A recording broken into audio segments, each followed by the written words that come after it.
quick 15 days, 15 reminders for voters during the election.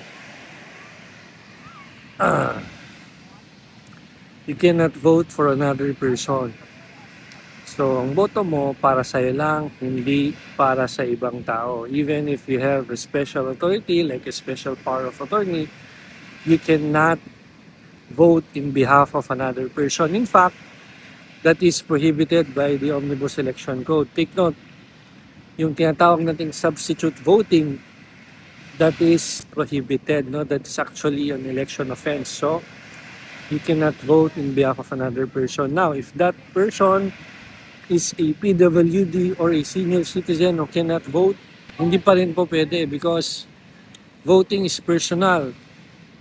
They need to be present at the precinct in order to vote. Paano nga kung hindi nila kayang mag-shade, hindi nila kayang bumoto, attorney?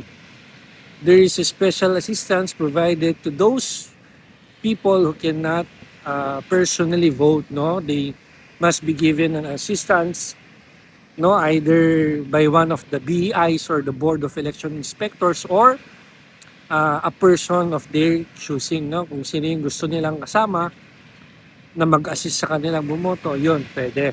No, pero take note, sila ang magde-decide. Sila ang pipili kung sino ang iboboto nila, hindi yung mag-assist. Ayun lang.